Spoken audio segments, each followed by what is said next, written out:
Good Hi, morning, everyone. everyone. Good morning. How's it Welcome, going? welcome. Hi, Come Rashida, on thanks for in. joining us. Hi, Melissa. How's it going? Going all right. Not too bad.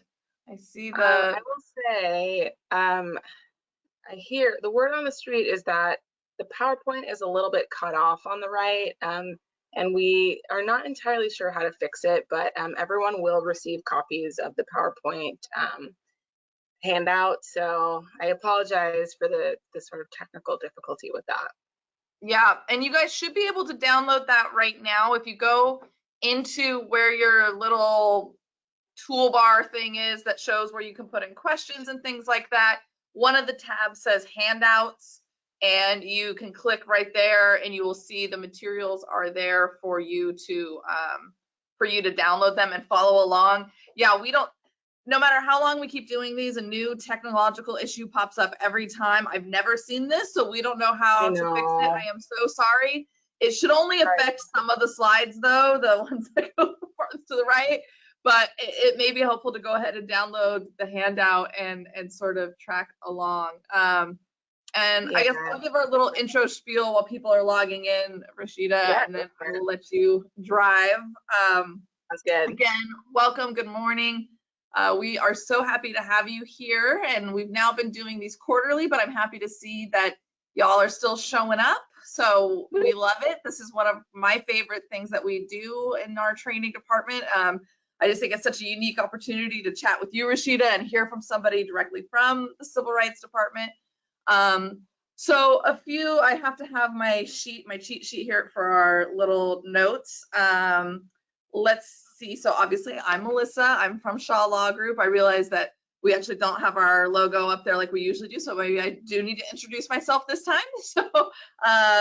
So this is our joint presentation that we do quarterly, our workplace insights with the Shaw Law Group and the Civil Rights Department. If you are having issues with your audio, there's two options for you. You can log in through computer audio, but if you're having issues with that, or if you start having issues with that as the session goes, we have found that calling in and using telephone audio often works a little bit better if you're having any issues there.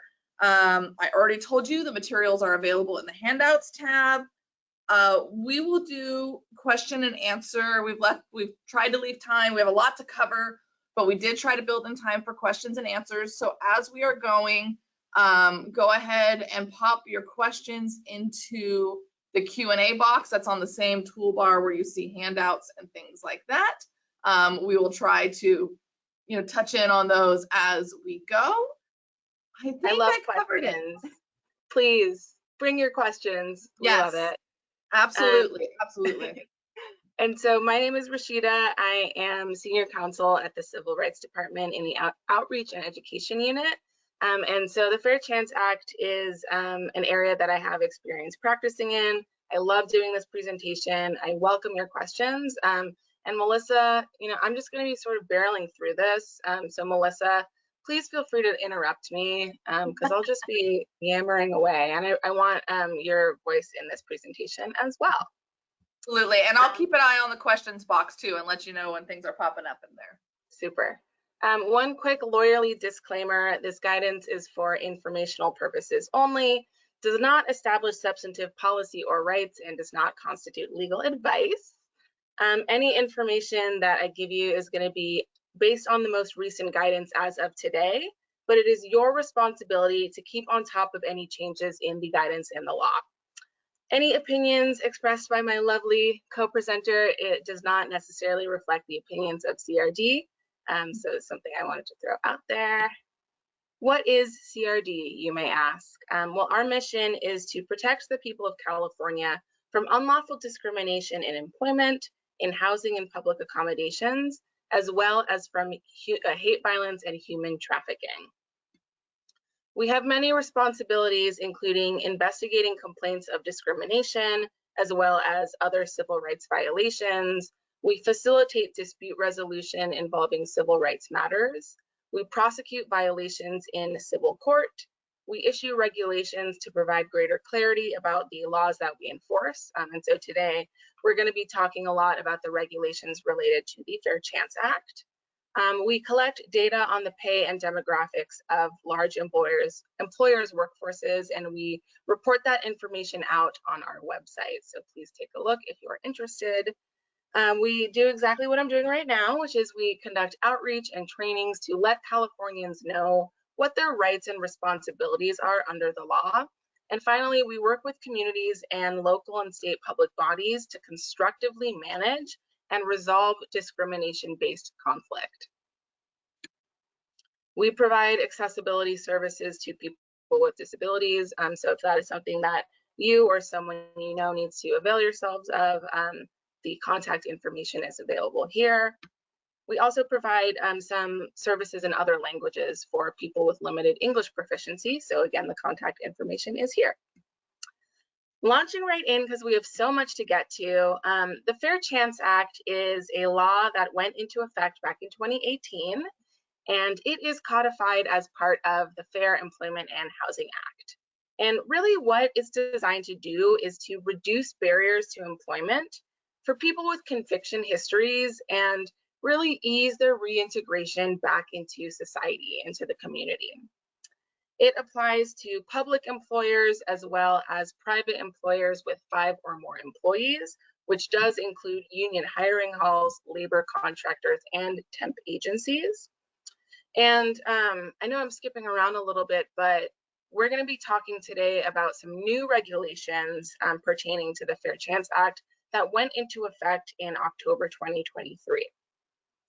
So I'm kind of peppering the new regs throughout the presentation. I'll be sure to highlight it when it seems relevant. To that end, the Fair Chance Act applies to job applicants, and the regulations have now clarified that it also applies to existing employees. So that might be someone who starts work before their employer runs a background check. In that case, the employer can't then say, well, you know, yeah, we're running the background check now, but you're an employee now, you're not a job applicant, so therefore the Fair Chance Act doesn't apply. The regs have stated that that is not the case. It still applies. It also applies to people who are up for a promotion or a new position within their same company, as well as folks who are just undergoing a background check for another reason, perhaps due to change in ownership or something of that nature. There are several exceptions to the Fair Chance Act that are listed in the statute.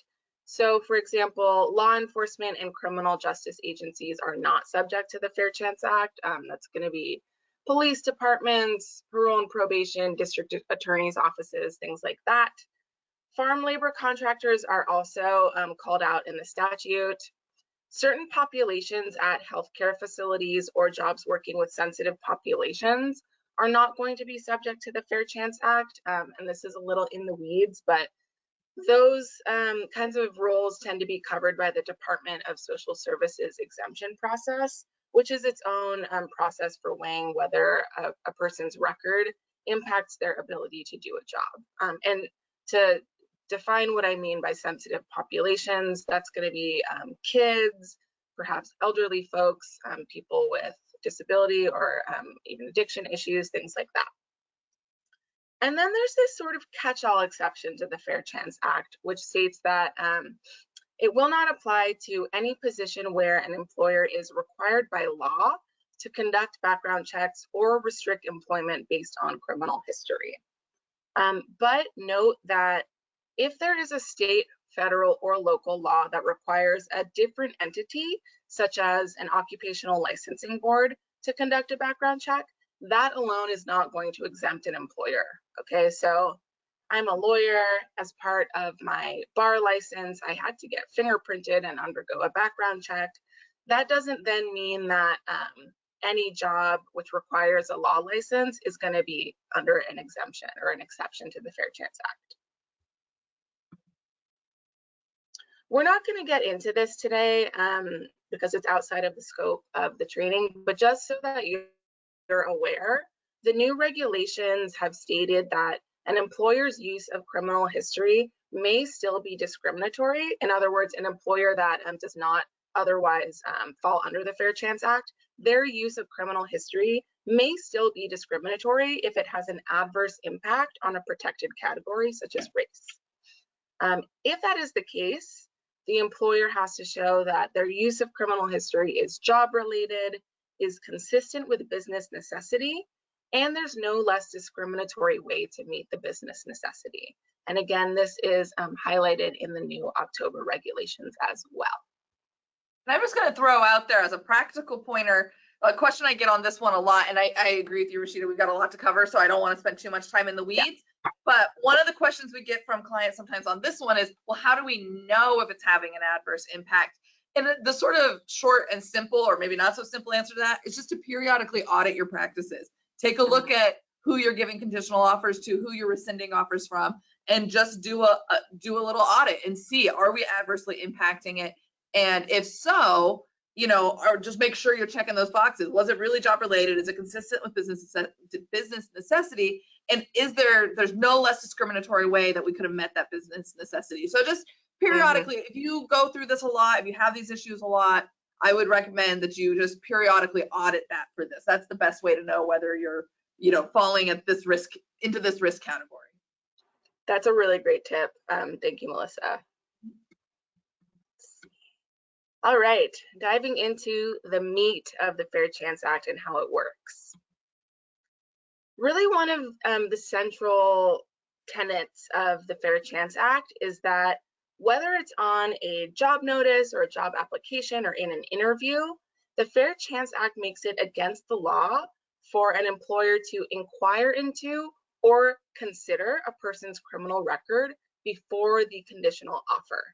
That's a really important point. So I have this very handy timeline here. You'll see these things in red on the left, things like the job ad, again, the application, the interview. If those things are falling before a conditional offer is extended, at that point, the employer should not be considering a person's record, should not be asking about a person's record. This includes asking the candidate directly a question like, you know, have you ever been convicted? It includes running a background check, and it even, per the new regs, includes conducting an internet search. So that's just something to be aware of. It is only after the conditional offer that, after the conditional offer that an employer can get into this information, can run the background check, can ask these questions. So turning to job advertisements and applications, I stated this, but just to reiterate, the Fair Chance Act makes it against the law for employers to make any statements in things like a Craigslist post, for example, or an application, or any other recruiting or hiring materials that state that no persons with a criminal record or with criminal history will be considered for hire. So one that I see all the time on Craigslist is no felons, or can't have a felony, or must not have a felony or a misdemeanor in the past 7 years, things like that. I also see must have clean record often, or must pass a background check. I'll note as like a practical tip, it's actually fine under the law for a job ad to say must, or this position requires a background check, right? Or must undergo a background check, but the must pass language, that would be impermissible. And these examples that are listed here, the first two, are actually come directly from the regulations. So that language is explicitly prohibited. And just be advised too, I would say, if I could jump in, and Rashida, I won't ask you to confirm this if you're not comfortable, but I have heard that there are folks at the Civil Rights Department who do audits of things like Craigslist or Indeed.com. And so don't just think this is something that, well, what are the odds that somebody's going to catch me on a, you know, first of all, there's a number of ways where I used to do litigation, and I would see these come up later in a discrimination case where somebody has saved a copy and then they print it out and it's part of a bigger picture of a discrimination claim. But I have heard that there are also audits going on, or have gone. I don't know if they currently are, but periodically there are audits. So just do check your job ads. Yes, yeah, it's no secret. Okay, I didn't think so, but I didn't want to spot. Yeah, I appreciate it.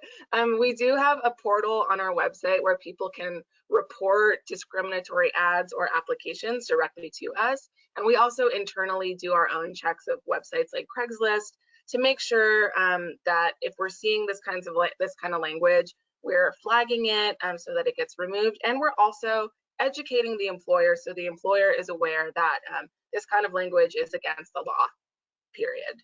Yeah, because a lot of folks do have that language that you pointed out of this job conditioned on passing a background check. And that, I think most folks who do that think they're complying with the Fair Chance Act, because they're thinking, well, we're saying it's a conditional offer and it's close, but yeah, not quite there. Exactly. And again, you know, like, this position requires a background check. Like, that's fine. That's like neutral on its face, but something about the like passing implies that like it needs to be clear. It needs to be right. quote unquote clean. So it's a subtle distinction, but I think it's a very material distinction in the context of the Fair Chance Act. Yeah. Before you get to the interviews, we had a couple questions pop up that I could throw at you. One of them says, just right on point with what we're talking about, I just want to confirm, per the new regulations, we cannot conduct internet searches on a person prior to interviewing. That's right. Yeah, that's correct, Sonia. And then, that's correct. Yeah. And then a couple questions back on the exceptions, which it was funny because when you went through that slide, I was surprised I didn't see any questions pop up right away, because I always get questions on that when I do this topic. And I think the answer to both of these is going to be a lovely lawyerly, it depends, but I'll throw them at you, see if you agree. One of them is, well, are there certain types of businesses that are exempt from the Fair Chance Act? I think we covered that. And then this says, our business gives our employees access to our city's residents' information, and our employees will have to go to their property to fix issues that arise. I would say that we're not going to be able to give you, and let me know if you disagree, but we're not going to be able to give you a blanket rule on that. That sounds like the kind of thing when we talk later about the individualized assessment, that's where you're going to, because for example, hiring somebody who has a felony DUI conviction, I don't know that that really relates to them getting into people's issues, but somebody who's convicted of felony identity theft, maybe you look at that and say they're not qualified for this position anymore. Does that sort of track with what you're thinking, Rashida? Yeah, I would agree with that. I mean, this scenario, that's a very like specific scenario.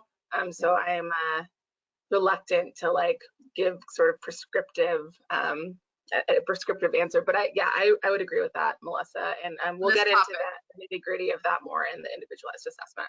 Exactly. Yep. It's really hard for us to give you guys, I know it would be so helpful if we could just tell you, yes, it applies, no, it doesn't apply, but it usually requires analysis of separate regulations a lot of times, and or your specific situation. So same thing, there was a question about court staff positions. That's going to be, it's just going to be, and it depends, and we'd have to look at what positions, what regulations. Yeah, that's right. I mean, you know, like I said, it does apply to public employers, but you have to get into the weeds of like, is this, you know, a law enforcement position, which would be exempted? Like, it's a bit hairy, and that, you know, the regulations I think are good at clarifying certain aspects, but not everything is cut and dry. Yep. And somebody asked a clarification. The floodgates are open now. So we'll do a few more, but I want to make sure we get through our material too. So, and somebody just wanted to clarify, we're saying that you can't do the internet searches before the interview or before the conditional offer.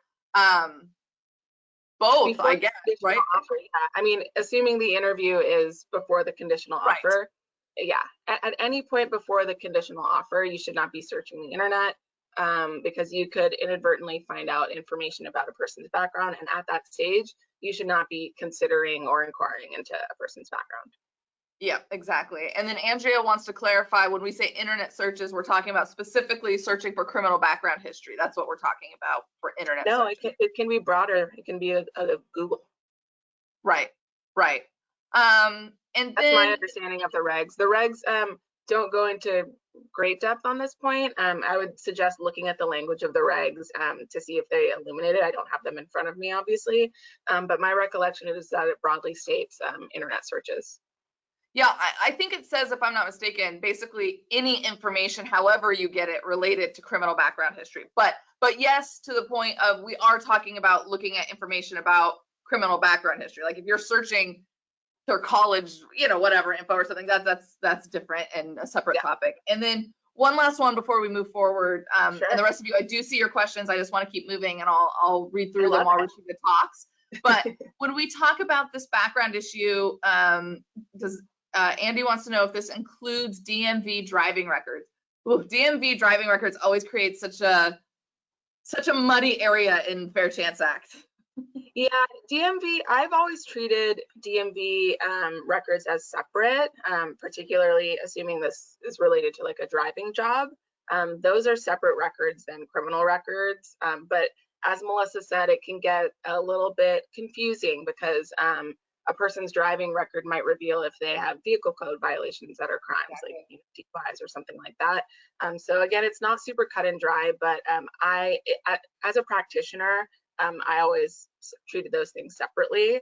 And I know that we also treat those things separately when we're reviewing things like Craigslist ads. If there's like an ad that says something about like must have a clean driving record, we wouldn't consider that a violation of the Fair Chance Act. So that's sort of the best answer I can give. Yep, you just have to be careful because sometimes, like you said, the issue that I see a lot is where you do see something that is related to, you know, maybe they have a suspended license because of a DUI or, you know, or failing to pay fines on a past, you know, so you find out more than it's not the driving record itself, but you need to be mindful of what you're, you know, you can't unlearn what you might learn. Yeah, you know, we lawyers, you always say like you can't unring the bell, and it's true. But even if an employer inadvertently finds information out like that, it can't be considered not at that stage. Exactly. Okay. Okay, moving on. I'll keep scanning the questions. Cool, sounds good. So we've discussed this a little bit, but during interviews, an employer should not be asking about or considering a person's conviction history, unless, again, it has already made a conditional offer and it's some kind of like second round interview, let's say.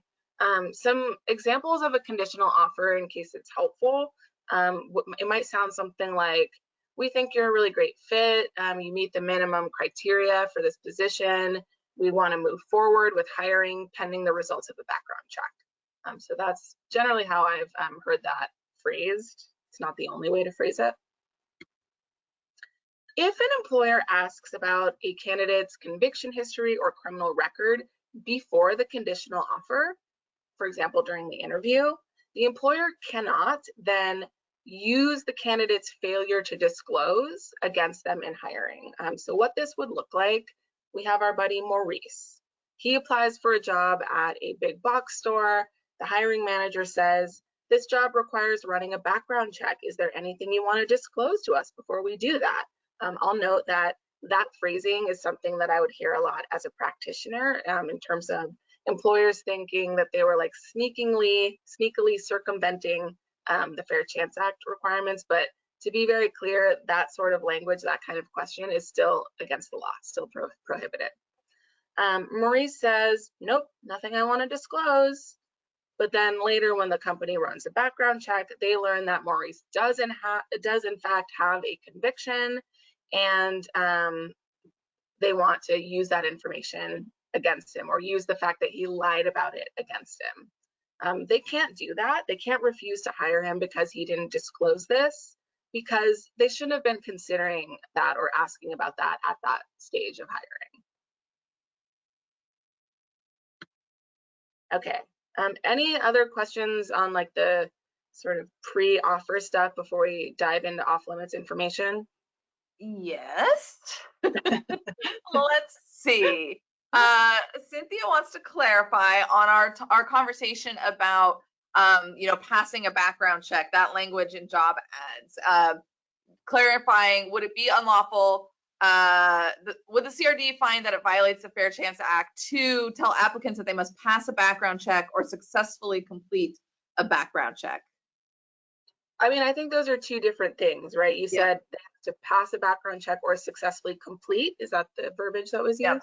Mm-hmm. I mean, successfully completing one is just undergoing the background check, right? Like giving their consent, checking the box, having someone run it, a report is issued. I would say that's like successful completion. But passing a background check, again, has this like quality of like judgment to it. Clear background check or something. Exactly.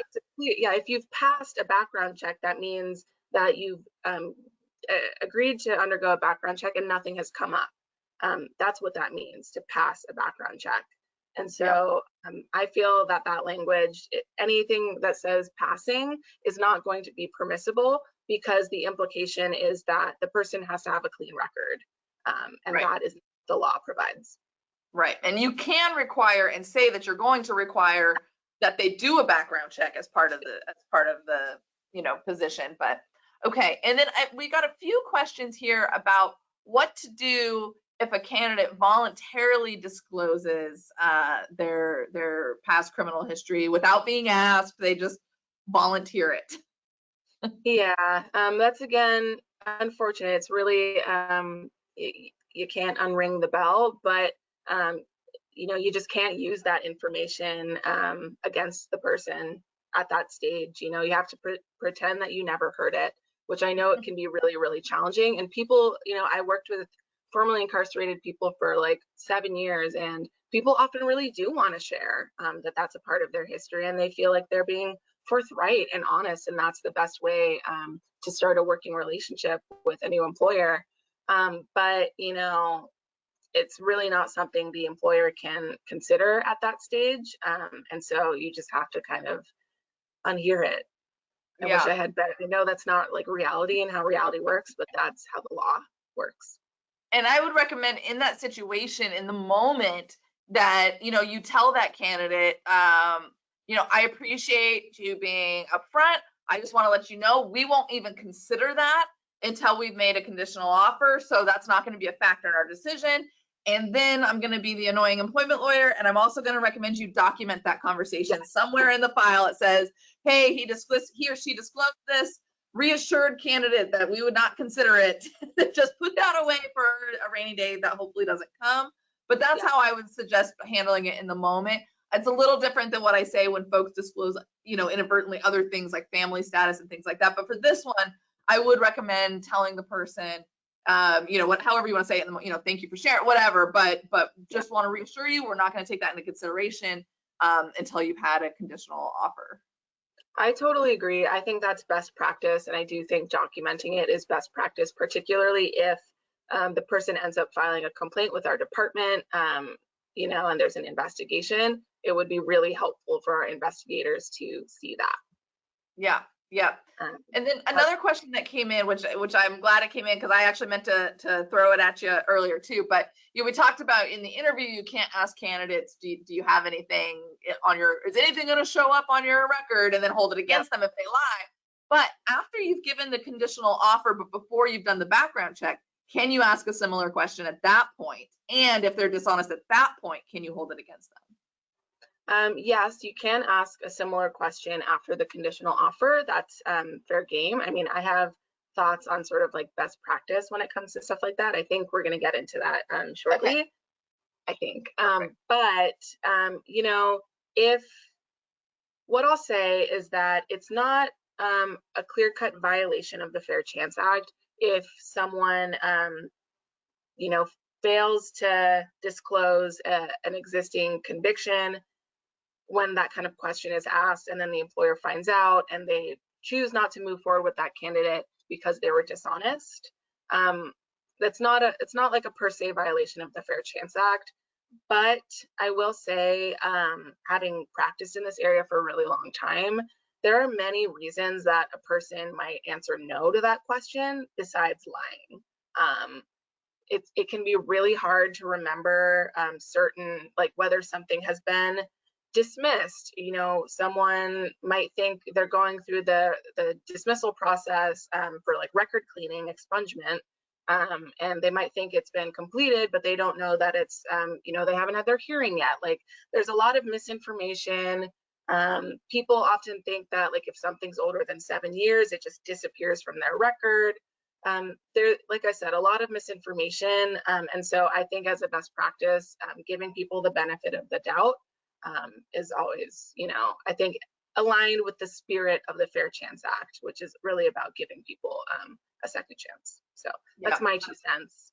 I tend to agree with that as well. I usually share, but we didn't have a lot of time, but I started my career at the public defender's office before I, over many career changes, have ended up where I am now.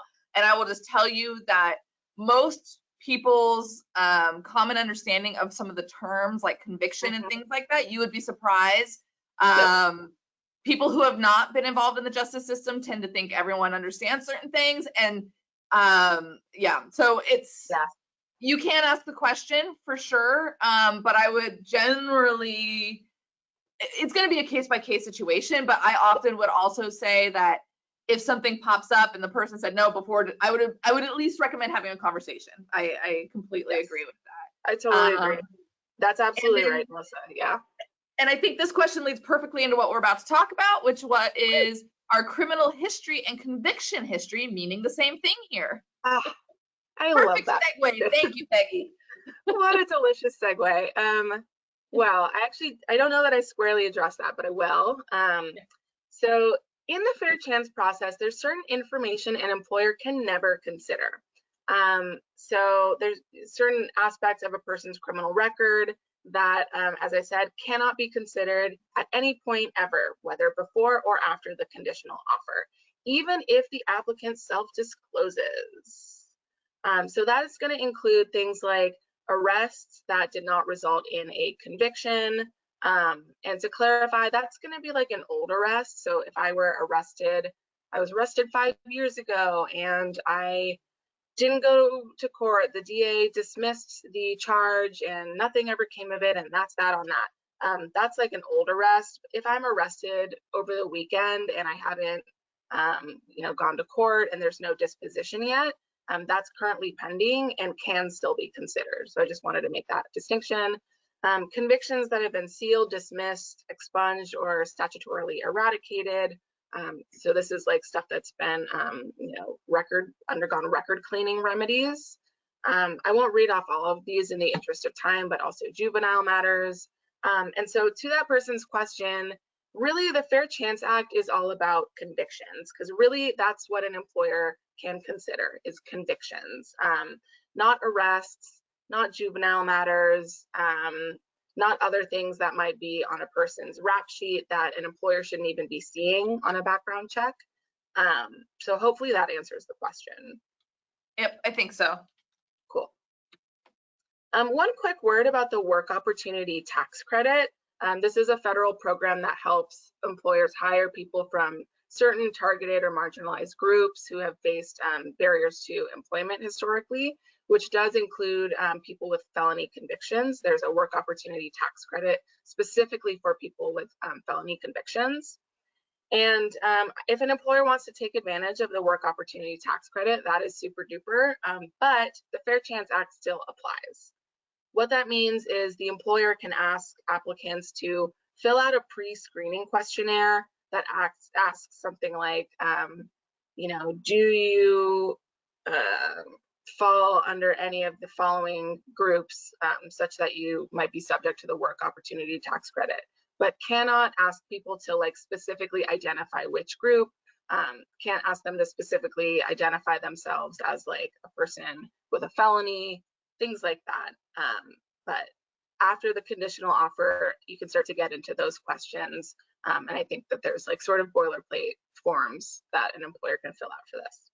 And I'm going to put in, a couple people are asking questions about how to take advantage of this tax credit, and that's outside the scope, and we're going to be cutting it a little tight today anyway, but I will put it, I'm going to type an answer here, and I'm going to give you a link in response to one of the questions, but I'm going to make it where it's sending it to all, so hopefully you can all see it, and it's a link to the Department of Labor's website about this tax credit, and it'll give you more information there.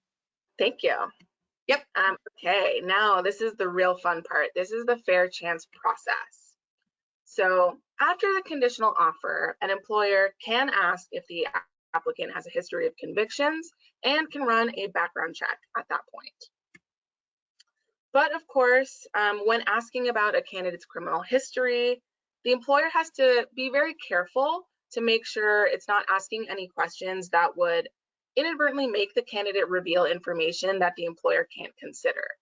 So I have here a question that is permissible. I don't know that it's like the best question, but something like, have you ever been convicted of a misdemeanor or felony? Answer no if you've never been convicted, the misdemeanor or felony was sealed, dismissed, expunged, or reversed, or you went through some kind of diversion program. So that's an example of like a question that would not make someone volunteer information that the employer cannot consider. If a conviction does end up coming up on a person's background check, the employer cannot just automatically take back the offer. That is a violation of the Fair Chance Act. This is because an employer can't just categorically refuse to hire all people with conviction histories, and also can't categorically refuse to hire all people convicted of certain kinds of crimes. So as a practitioner, I would frequently see no felons, which I know we've discussed a little bit, but I would also see, when I would give some pushback to employers about their fair chance practices, the employer would say, oh no, we love hiring people with conviction histories. We just can't hire anyone with a violent crime, or we can't hire anyone convicted of a sex offense. But to be very clear, these sorts of blanket prohibitions or blanket bans on certain kinds of offenses goes against the Fair Chance Act. Instead, the Fair Chance Act requires the employer to conduct what's called an individualized assessment, which the new regulations have clarified is a reasoned, evidence-based determination of whether the applicant's conviction history has a direct and adverse relationship with the specific duties of the job, such that the employer would be justified in denying them the position. So let's dig into that a little bit more, and I'm sure there's going to be questions. The individualized assessment has to consider the following 3 factors, which we sometimes in the biz call the nature, time, nature test. So that's going to be the nature and gravity of the criminal history, the amount of time that has passed since the conviction, and the nature of the job.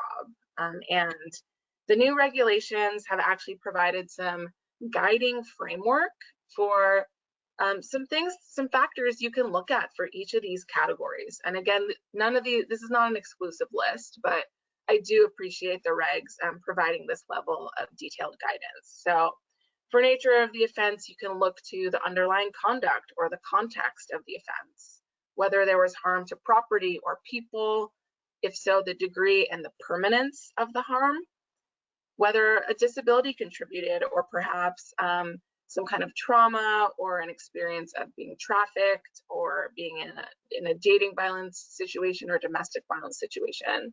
Also, the person's age at the time, how old were they?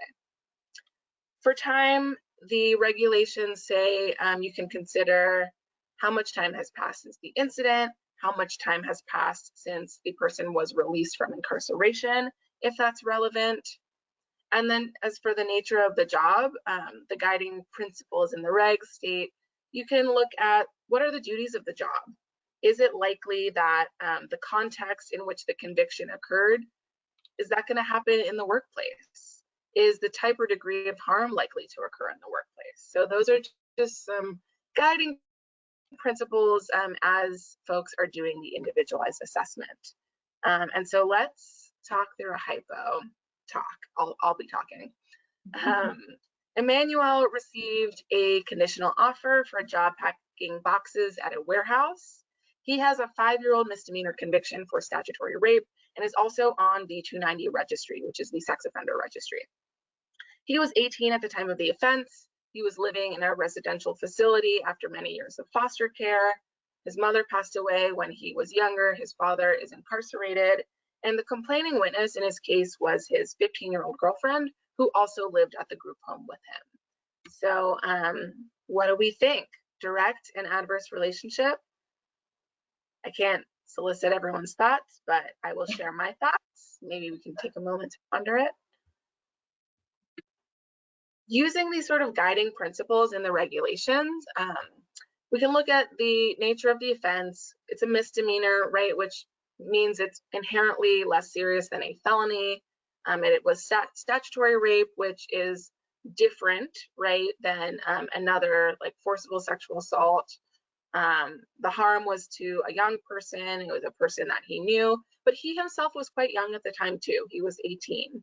And he also had a distinct history of trauma, instability in the home, loss of his parent, incarceration of a parent, these kinds of things.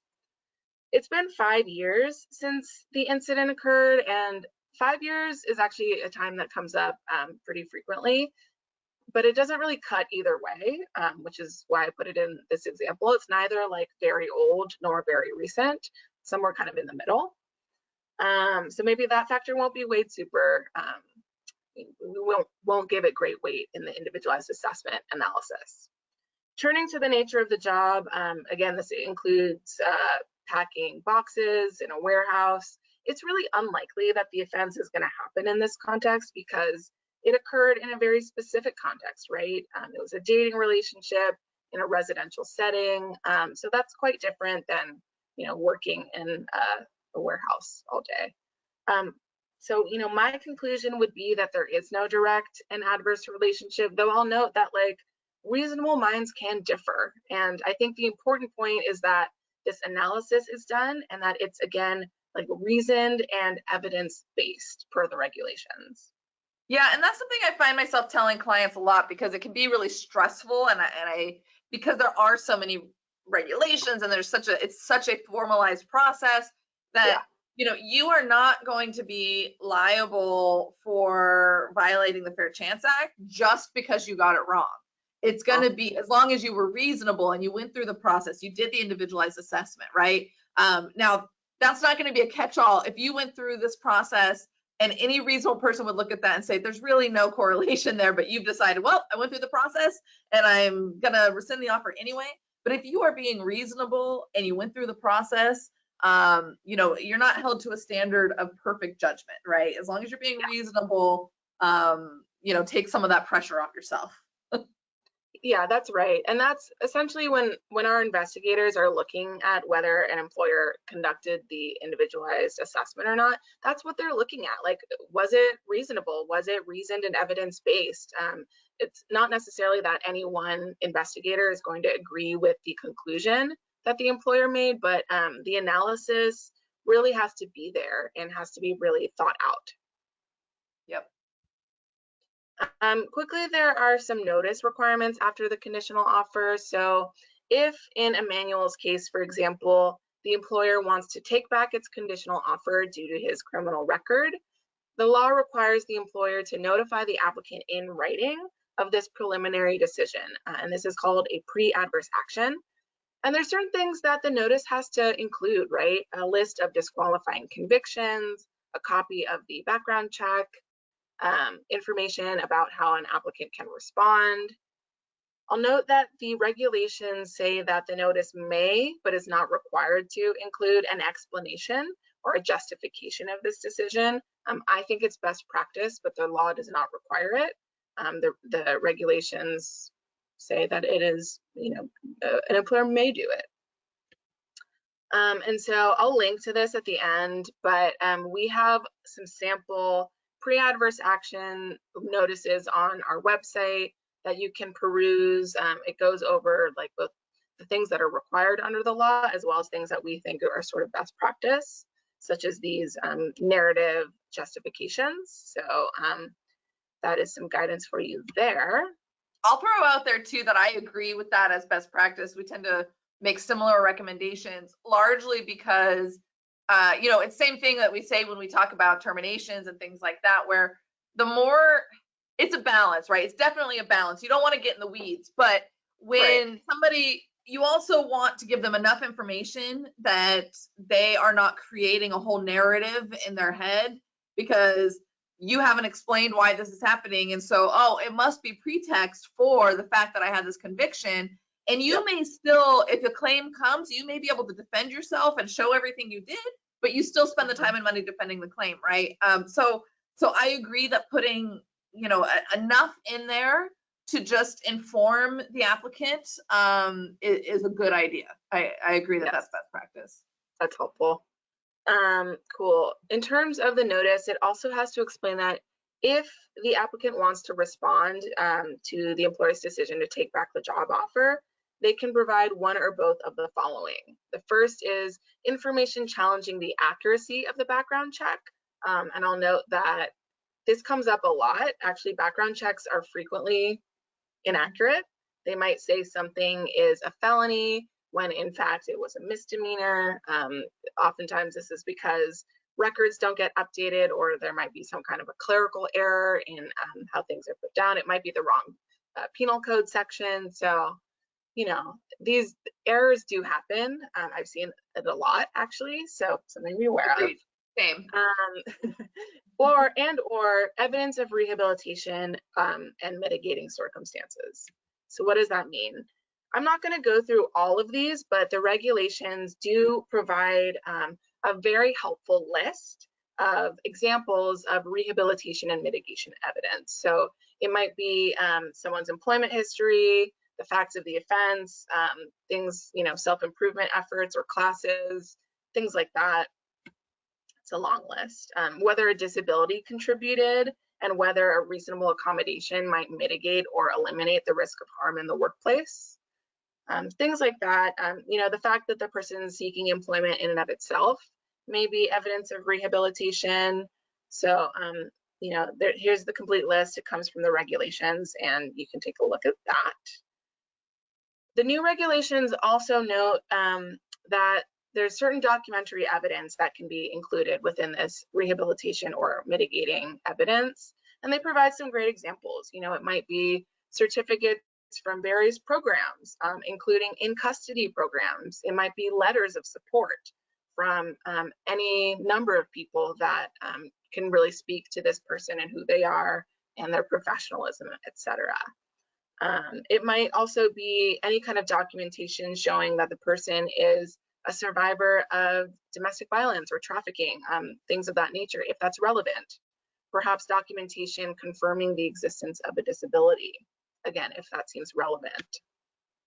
However, the new regulations state that the Fair Chance Act prohibits employers from refusing to accept additional evidence that an applicant wants to submit, requiring an applicant to submit additional evidence, and requiring an applicant to provide specific kinds of evidence. So as a practitioner, I used to see a lot, there was one specific company, not to name names, that would ask folks to, as part of their fair chance process, submit a police report and all the court transcripts from their case within 2 weeks. And so I will say, yeah, as someone who practiced appellate law for many years, there were times it took 6 months to get court transcripts, sometimes longer. So that kind of request was really setting folks up to fail. And so I was very pleased when the new regs came out that was squarely addressed within the regs as something that is explicitly against the Fair Chance Act. An employer also can't disqualify an applicant for failing to provide any specific kind of documents, sort of similar to what I just said. And an employer can't require an applicant to disclose sensitive information like their status as a domestic violence or other survivor, or the existence of a disability or diagnosis. That can't be required. Zooming right along. If we have our friend Emmanuel, here's just some examples of things that he might respond to the pre-adverse action notice with. He's got some letters of support from his last 2 bosses and a church leader. He's got the certificate of completion from his sex offense treatment program that was required. He's got some community college transcripts. And he's written a personal statement providing a little bit of context into his past, something that he put together with a case manager, perhaps. Once the employer receives all of this rehabilitation or mitigating evidence, the employer then has to reassess. So this is in the new regulations. The employer has to kind of redo the individualized assessment in light of the new information that it has. And so the regulations list some additional factors that an employer can consider. It's a little duplicative, so I won't go through it all, but suffice it to say that the regs make it very clear that at various points in the fair chance process, an employer should be grappling with this kinds of stuff, you know, conduct during incarceration, participation in various programs, things like that. If, after considering this information, the employer still wants to take back the job offer, there are again some notice requirements, right? The adverse action, which is the final notice, has to include information letting the applicant know they're disqualified, any procedure the employer has to challenge or appeal the decision, and the right to file a complaint with our department. And so I'll note that when I was practicing in this area, I frequently saw the first one, but the second two I rarely saw. And in fact, I almost never saw any employer let folks know that they have the right to file a complaint with us. That was frequently left off. So that's just something to be aware of, because that is a clear-cut violation of the law, and it's a procedural thing that employers tend to get wrong. And by the way, it's easily proved violation of the law, right? Like some of this other stuff is a little bit more nuanced, but you want to make sure you're getting all the elements of these required notices, because that is the kind of stuff that is the low-hanging fruit. It's very easy to prove and can lead to class actions. So it's important you get that stuff right. Yes, good call, Melissa. That is absolutely true. We used to call those there's soft violations, which is like, did the employer do the individualized assessment? Right. It's kind of harder to tell. And then there's hard violations, which is like the employer had a question on its application. The employer did not include the right to file a complaint with CRD in its adverse action. Like, that's very easy to prove, as Melissa said. Yeah. Again, as with the pre-adverse action, the notice may, but is not required to, include an explanation or justification. We think it's best practice. You know why. Here is an example, again, from our website. It's a sample that you are welcome to peruse. I'm not going to go into this, but in case you're interested, we did just file a lawsuit against the grocery store Ralph's over alleged violations of the Fair Chance Act, and so you can read the press release there. These are some of the things that we were alleging, no direct and adverse relationship between the conviction and the job, didn't perform individualized assessment, question on the application. So this is a big case for us, and I think there's a lot of excitement about it. Please read more about it if you're interested. This is what I've been referring to with the sort of samples. We have other samples on our website as well that are related to the Fair Chance Act in this toolkit. So the link is available here if you want to look through it. And now, with several minutes to spare, we can go through. Yeah, we've got some. We have got some. And actually, before I jump into the questions too, I want to throw out there, because I don't want to forget, I keep thinking of it. Please also keep in mind that there may be local ordinances that may impact, depending on where you have employees working.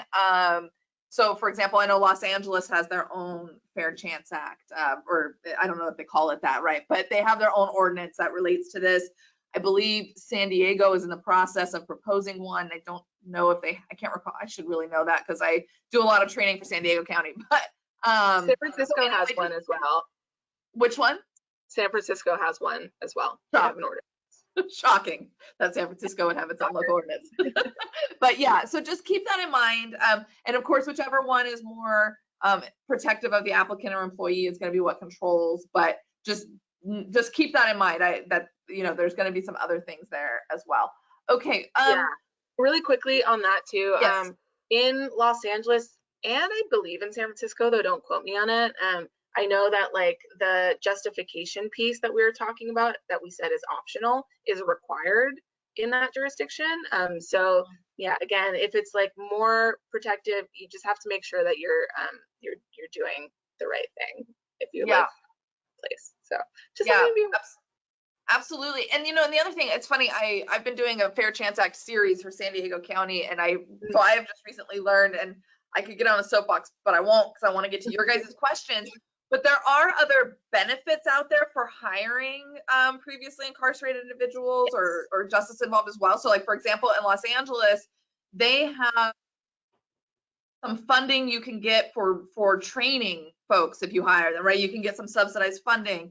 There's other tax credits. There's insurance bonding. You can actually get these candidates, these applicants, if you hire them, some insurance coverage for certain acts and things like that. So dig into that. There's other things available there. And sorry, yes. I know we have to get the questions, but on that point too, I know that statistically, systems impacted people or formerly incarcerated people do tend to make kind of really great employees. There tends to be higher retention of those folks. I know there's a great report that was just put out by the National Employment Law Project, that's what it's called, that goes into some of the stats on this stuff. So yeah. I think it's a fascinating area and something that folks should be aware of. It really is. I agree. I recently looked at this, probably was the same thing, that there's all kinds of studies about less turnover, less disciplinary issues. I mean, there's and anecdotally, in my experience, that tracks, because folks struggle to find work and then tend to be pretty loyal when they find it. But that's my experience as well. Yeah. Okay, questions. Okay, so we got a number of questions on a similar sort of topic of what to do about applicants who are either out on bail or on their own recognizance on a pending case at the time they're applying. So clearly there's no conviction yet, but they do have this pending case. And I know, and I'm gonna also say, I think a couple of you have asked the same question about employees. There's actually a separate statute that, I mean, we know the Fair Chance Act applies to employees now, the regs are clear, but there's also a separate statute that applies as well. And I'd be curious, Rashida, on your thoughts. I know that I often tell clients in those situations to have a conversation with the applicant, with the employee, whatever their situation is, and just don't make a knee-jerk reaction is generally my response, right? Have a conversation, and you can ask questions like, what's your court date situation? What's the, things that are going to affect more directly the job? Are they going to be able to work while they're defending against this case? Or are they going to be doing a diversion program, which you can't hold that against them? But if that means that they can't work because they have to go to these classes, those types of real sort of nuts and bolts, again, that's sort of another way of looking at how it affects the job specifically, but not just making a blanket, oh, you've been arrested, you're out on your own recognizance or on bail, and therefore I won't hire you. That's what you don't want to do. But Rashida, I'm curious your thoughts about that.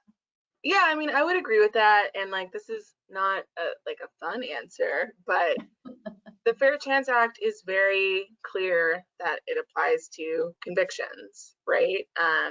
And as I stated before, an employer cannot consider an old arrest, but that does not include a pending arrest. So the regs haven't given any guidance on this issue specifically, but I would say that it doesn't fall into the Fair Chance Act in a clean way. That being said, I think best practice would be exactly what you said, Melissa. Kind of asking questions, giving people the benefit of the doubt, trying to understand the relationship between a person's ability to, work and whether that will impact it. And something that was asked too, and actually we got this question in advance of the session, was along those same lines, because those don't squarely fall into the Fair Chance Act, the current pending arrests and things like that, pending cases, can you ask about those? Could you ask applicants, do you have any currently pending arrests or cases? What do you think? It raises red flags for me, to be honest. I think my thought, I'll say, so I'm not putting you on the spot, my initial thought would be, as a technical answer, probably yes, because they don't fall squarely within the Fair Chance Act. However, going back to our previous discussion about how many folks misinterpret or misunderstand the terminology of the criminal justice system, I would be nervous that you're going to be finding out things that you don't want to know. I don't think I would recommend asking that question pre-conditional offer personally, but I don't know that the statute would prohibit it. What are your thoughts, Rashida? I actually think the statute might prohibit it, just because you really can't ask about a person's criminal record at all at that stage. I mean, it's tricky and there's nuance. Maybe the statute, I would say it would be against the spirit of the statute at the very least, if not the letter of it. And so I personally would not advocate for asking those kinds of questions. It's also you would have to really sit with why that information seems important at that stage, because I would argue that it may not be. Right. Okay, let's see. Okay, we talked about that. Sorry, I'm scrolling through questions. Keep them coming, guys. If you've got them, we've got, oh, it's right here at the end. Let me make sure. Most of these questions left are all about the new arrest situation. Somebody says, would it be considered proper to put on a conditional offer letter that this offer of employment is considered conditional upon the results of the pre-employment background check? I think that would be fine because you're just saying the results. You're not saying it has to be clear results. It's just. Yeah. I mean, I think that's fine. I don't see any problem. It's probably pretty similar to what's on the template. Okay. Exactly right.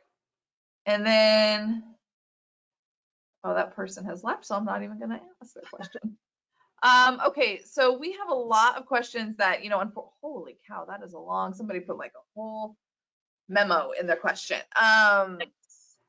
Okay, so I think unfortunately, we're not going to be able to get through all of these questions.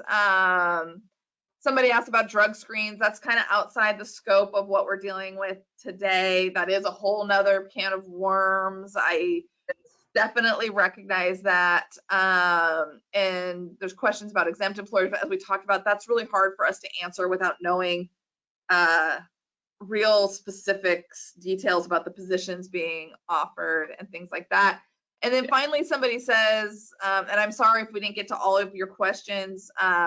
Somebody asked, are you aware of any case law for further research? I found very little so far. And I will just say, in my experience, there is not a lot of case law in this area for a number of reasons. My own personal opinion, which is just that. It is not CRD, it is not Shaw Law Group, but I think that to show my own bias a little bit, but unfortunately, I think a lot of folks who have been incarcerated, who have been justice involved, do not tend to seek out the justice system to sort of pursue their rights. And so my experience is that a lot of times folks will just, my experience, I don't know if yours is different, Rashida, is that often these folks will just withdraw their application because they're just like, well, you're not gonna consider it, which I think is part of why CRD does their audits, because honestly, when you've got a job ad that says won't hire felons, the result 99.9, if not 100% of the time, is not that somebody's going to apply and then file a claim. They're just not going to apply, right? So unfortunately, there is not a lot of case law. You're best off searching for things like what Rashida shared, which are notifications from CRD or even the EOC on some areas, but about settlements and things like that. That's usually where you're going to find some guidance there, but unfortunately, there's not a lot. I do recommend the toolkit that Rashida mentioned. There's a lot of really great resources in there. Yeah, I think you're right. I agree with everything you said. And I think a lot of people don't know about this law still, even though it's been in effect for a long time.